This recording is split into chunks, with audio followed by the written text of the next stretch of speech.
আসসালামু আলাইকুম। কিভাবে অতি সহজে বাড়ি আঁকাবেন? দেখা যাক কিভাবে আঁকাবেন। প্রথমে এরকম লাইন টান দেবেন, তারপরে এখানে একটু বাঁকা করে দাগ দেবেন। এপাশেও তাই বাঁকা করে দাগ দেব। তারপরে লাইনটি মিলিয়ে দেবেন। এরকম মজার মজার ভিডিও পেতে হলে চ্যানেলটি সাবস্ক্রাইব করে পাশে থাকবেন। তারপরে বাড়ি আঁকার জন্য আমরা এখানে একটা সুন্দর করে উপরে একটা টান দেব, এখানে টান দেব, উপরেও আরেক খোপ দেব। তারপরে ম্যাচিং করব। তারপরে উপরে টিন শেড দিব, এপাশে এপাশে ডান বাম ম্যাচিং করে দিব। এরপরে টান দেব, এটা হচ্ছে বেলকনি, এখানে একটা টান দেব, আর একটা দেব, আর একটা দেব এবং সর্বশেষ আরেকটা দেব। সুন্দর একটা বেলকনি হয়ে গেল। তোমরা চাইলে কালার করতে পারো। এর পাশে নিচে আমরা বাউন্ডারি দিয়ে দিব ঘরটির, এই সুন্দর করে বাউন্ডারি দিব। তারপরে জানালা আঁকার জন্য টান দেব একটা, আর একটা দেব এবং দরজা আঁকার জন্য টান দেব, আর একটা টান দেব এবং আবার ছোট করে দেব জানালা তৈরির জন্য। তারপরে এটি ম্যাচিং করে দেব। তারপরে সুন্দর করে ম্যাচিং হলো, তারপর ডিজাইন তৈরি করার জন্য এখানে সুন্দর করে টান দেব।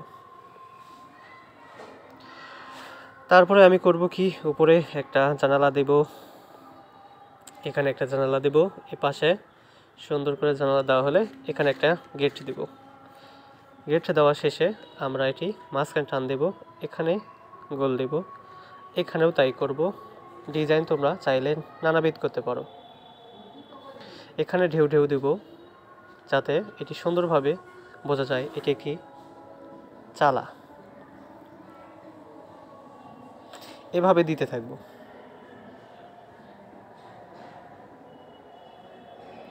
উপরেও তাই করব, সুন্দর করে বেলকুনির টান দেব। এরপরে সুন্দর করে জানালার ভিতরে ডিজাইন দেব। চাইলে তোমরা এটি কালো করতে পারো বা কালার করতে পারো। তারপরে উপরে আরেকটি জানালার মতো করে আরেকটা শেপ দিয়ে আরেক খোপ ঘর বানাবো। আবার সেম। আশা করি তোমরা অতি সহজে আঁকাতে পারবে। তারপরে এভাবে সুন্দর সুন্দর করে দিবে। তারপর আবার এখানে একটা গেট দিব, সুন্দর করে গেট দেবো। এটি কালো করে দিতে পারি, সবগুলো চাইলে তোমরা কালো করে দিতে পারো অথবা বিভিন্ন ধরনের কালার ইউজ করতে পারো। এগুলো কালো করে দিলাম, এগুলোও দিলাম। এতেও খুব সহজে একটা বাড়ির ডিজাইন তৈরি হয়ে গেল।